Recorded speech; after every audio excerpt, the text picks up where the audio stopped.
제가 무슨 한국에 대한 전문가도 아니고 단지 한국의 한 사람으로서 관심을 가지고 한국의 한반도가 과거에 어떻고 앞으로 어떤 것인가에 대해서 상당히 중요한 부분들에 대한 것을 정리를 했습니다. 당군조선이 이렇게 넓은 영토를 가지고 당군조선이 처음에 시작하셨습니다. 그러다 보니까 유럽과 아시아에 당군조선 후손들이 많이 흩어져 있습니다. 터키라든지 여러 나라에 많이 흩어져 있습니다. 여하간 당군조선은 원래 큰 나라였다는 것이죠. 그래서 요즘 어떤 자료에 보니까 한반도가 세계의 중심이 될 수밖에 없는 그 창조적인 이유, 하나님의 이유를 설명한 걸 들었습니다. 네, 한반도가 가진 전략적 가치가 지금으로서는 참 4대 강국에 밀려가고 참 어려운 나라에 있는데, 네, 과거에 한국이 또 코레아라고 하는 이런 시기도 있었답니다. 이렇게 큰 나라의 시기도 있었답니다. 아시아 역사 가운데 이와 같이 최대 영토를 가진 그런 나라 시기가 한국에 있었다는 것이죠.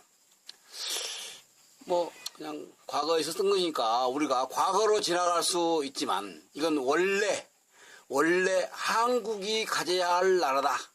저는 그렇게 생각합니다. 원래 지금 이제 일제 36년 어째 가지고 미국이 잠시 도와줘서 조그마한 나라만 가지고 우리나라가 있지만 지금 한반도가 있지만은 원래는 그런 나라였다는 거죠. 원래대로 언젠가 돌아가야 한다는 얘기죠.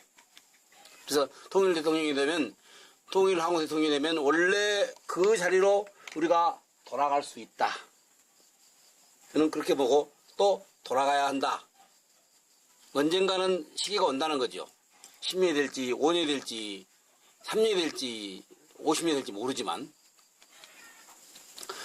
미국 정보기관에서 예측한 향후 10년 후에 대해서 대만에서도 그렇게 말하지만 통일한국은 독일을 능가할 것이다. 대만 사람들이 그렇게 봅니다. 대만 상당히 그 사람들 똑똑한 사람들 많이 모여 있습니다. 그러니까 독일을 능가한다.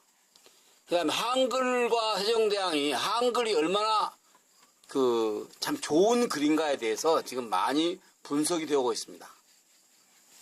세종대왕이 참 위대한 업적을 남긴 것이죠. 이런 유튜브들을 통해서 막 여러 가지로 지금 이런 부분들에 대해서 얘기가 나왔을 것입니다. 그러면 지금 북한 집단이 대한민국을 향하여 참 여러 가지 공격을 하고 있는데 이승만이 미국 내에서 베스트셀러를 만들었습니다.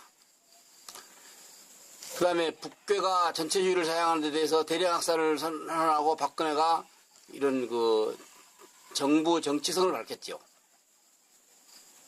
그런데 북한은 살인마, 뭘가 다 알다시피 참 나쁘고 어려운 나라죠. 참 힘든 나라죠.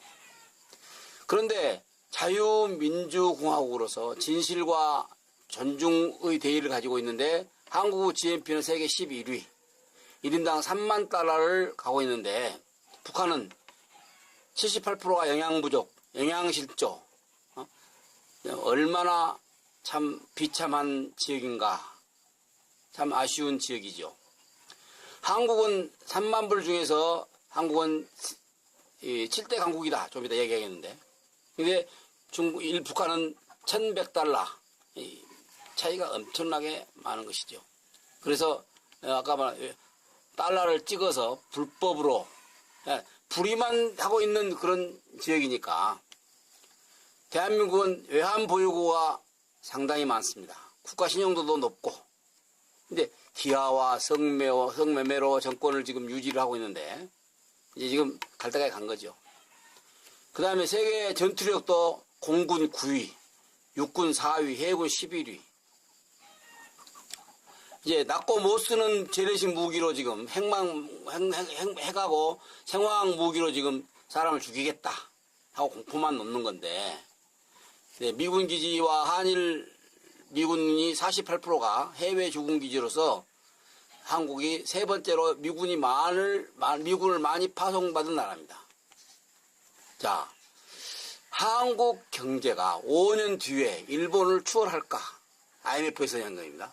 이건 뭐 누구 개인이 한 게 아니고 상당히 신용이 있는 정보기관에서 밝힌 겁니다.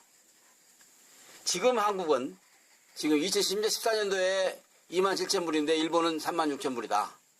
2020년도에 가면은 또 약간 추월을 하지만 근데 이제 구매력 기준으로 1인당 GDP가 일본보다는 높아진다. 뭐 이런 연구들이 나와 있습니다. 뭐 사실과 여러 가지 상황을 기초로 말한 것이니까 일본을 추월할 수 있다. 자, 인구 5천만 명 이상 가진 가운데 3만 불인 되는 나라는 한국이다. 인구가 다 5천만이 한국이죠. 6천만, 뭐 3억, 뭐 1억. 하여튼 베네수엘라라는 작은 나라가 경제소득이 뭐 12만 불인데요. 우리나라보다 4배, 5배 높은데 인구가 적습니다. 그래서 소득 수준으로 볼 때 한국은 7번째 전체 규모가 큰 나라다. 강대국이다. 그런 얘기죠. 근데 중국은 15억이나 되는 저는 1억 3천이나 되는 공산주의입니다. 뭐 2천만 불, 5천 불 기하와 차형으로 해서 아주 살기 어려운 나라죠. 뭐 지금 뭐 잘 산다 뭐 하는 것은 일부의 얘기고 인도, 필리핀, 인도네시아 인구가 많은 데에 대해서 소득이 적습니다. 어려운 나라죠. 스와르트라고 하는 그 인도가 38년 동안 독재를 해가지고 국가가 도둑질로 아주 살기 어려운 나라. 자원은 풍부한데. 그 다음에 필리핀도 미군 철수 후에 정말 어려운 나라. 반군, 마약단, 극빈, 참, 어쩔 수 없습니다. 지금 세계는 미국 중심으로 나갈 수밖에 없는 이런 어려운 나라에 비하여 한국은 지금 차이가 많은 세계와 경쟁을 하는 그런 면으로 볼 때 한국은 그냥 말로 역사적으로 위대한 게 아니라 현실적으로 얼마나 위대한가. 외환보유고라고 하는 것은 미국 돈을 가지고 있다는 얘기인데 그만큼 경제를 잘 운영하고 있는 나라가 중국이 많이 가지고 있습니다. 일본도 많이 가지고 있고 스위스, 사우디, 한국도 7번째로 많이 가지고 있는 나라라는 얘기죠. 국가신용등급이 AA. 러시아가 많이 가지고 있는데 BBB. 신용등급이 낮은 것이죠. 자, 한국이 작은 나라에 뭐 위협받고 있는 것 같지만 지금 대단한 재능을 가지고 있는 나라다. 세계 사람들이 다 알고 있습니다. 그래서 수출 불모지에서 세계 7위로 1조 달러나 무슨 말인지 모르겠는데 하여튼 굉장히 많은 나라 세계 7위로 흑자를 4년간 4천억을 했고 4년 연속 4천억을 했다 이겁니다. 그래서 이런 최단기간에 무역 흑자와 이런 규모를 돌파한 나라는 한국이다. 우리는 지금 거기에 살고 있는 것이죠. 그 다음에 뭐 국민들이 재능이 다양하게 나타나고 있습니다. 국제관계 속에서도 한국의 미래 전략에 대해서 우리가 김영민 박사의 얘기를 들어볼 필요가 있습니다. 네, 어떻게 하면 우리가 이 위기에서 벗어날 수 있을까가 문제인 것이지 이 위기를 벗어나면 위기라는 얘기는 다음에 기회가 있다는 얘기죠. 한국에 대한 미래에 대해서 많은 예언을 하고 또 상황을 말하는 경우들이 있는데 앞으로 미래의 한국 대통령이 나오면은 옛날에 이러한 나라를 점유할 수 있는 그런 나라가 돼야 되지 않을까. 이런 저력이 있는 나라다. 이렇게 할 수 있는 저력이 있는 나라라는 얘기죠. 그 다음에 한국어가 신기하다. 프랑스 사람에게 한국어를 가르쳐주니까 금방 깨닫게 되고 그 다음에 일본 여성에게 한국어를 5분 가르쳤는데 그 일어나는 여러 가지 일들이 있고 한국어가 참 우수하다. 그래서 한국어라고 하는 원동력 문맹률이 97% 3%만 한국말을 못 읽지 다 한국말을 읽는 얘기죠. 중국이나 다른 나라는 한국말 자기 나라 말을 모릅니다. 못 알아듣습니다. 표현 능력이 안 된 것이죠. 일본에서 그럽니다. 구글이 인정했는데 한국어는 대단한 언어의 구조를 가지고 있는 세종대왕이 만든 것이다. 이런 것을 바탕으로 우리 한국은 발전할 수밖에 없었다 하는 것에 대해서 여러 유튜브에서 표현된 것을 봤었습니다.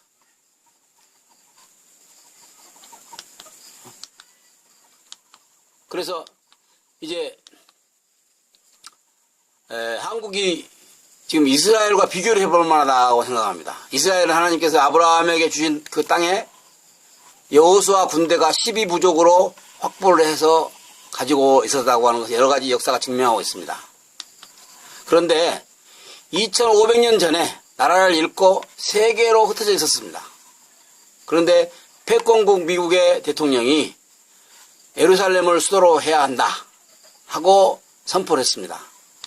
자, 그래서 그런 문제에 대하여 주변의 사람들이 많이 말이 많습니다. 이스라엘 사람들은 지혜가 높습니다. 군대가 정형화되어 있습니다. 미국이 이란을 핵 제거를 해야 되는데 반대했습니다. 그런데 이스라엘 사람들이 가서 제거를 해버렸습니다. 미국이 그때는 나빠했지만 그 뒤에는 인정을 받았죠. 이스라엘은 작은 나라지만 대단한 능력을 가지고 있는 나라입니다. 한국이 작은 나라지만 대단한 능력을 가지고 있는 나라입니다. 앞에서 여러 가지를 살펴봤는데 한국이 그런 나라라는 얘기죠. 일본을 능가할 나라. 지금까지는 침략만 당했습니다. 그래서 몽골 여러 지역으로부터 침략을 받았죠. 일본 침략을 받았습니다. 다 물리치고 일제 36년이 고통받았지만 근데 굳게 지켜온 나라인데 주변에 중국, 일본 전부 사기꾼 나라. 역사를 왜곡하고 침략만 하려고 하고 그 다음에 소련도 그냥 무식한 나라. 이 나라에 둘러싸여서 지금 참 한반도가 참 어려운 가운데 있습니다. 그런데다가 특히 김대중이가 평양 북한을 많이 지원해가지고 악의 축이 있어서 지금 곧 내일 모레 날아갈 것 같은 한국이 있지만 그러나 한국은 저력이 있는 나라라는 것이죠. 미국의 동맹국 관계라든지 자체 능력으로 앞으로 한국은 지금 곧 쓰러질 것 같은데 지금 그렇지 않다는 것이죠. 처음에 말씀드린 대로 처음에 한국이 단군이 그런 나라를 만들었었고 또 이런 역사를 가진 적도 있었었고 앞으로 한국은 그렇게 될 수밖에 없는 나라다. 통일 한국 대통령이 나와서 이제 그렇게 이끌어가야 한다는 얘기죠. 나는 다음에 대통령에 대해서만 한번 얘기를 하겠습니다만은 한국을 김대중부터 시작해가지고 넘기려고 하는 나라 이명박이라든지 한국을 지키지 못한 대통령들 그런 대통령이 아니라는 얘기죠. 앞으로 그런 유능한 대통령이 나와줘야 한다는 것이죠. 그래서 이러한 고토를 회복할 수 있는 한국이 되었으면 좋겠다. 그것이 그럴 저력이 있는 나라가 한국이다 하는 걸 저는 지금까지 민마디로 밝혔습니다.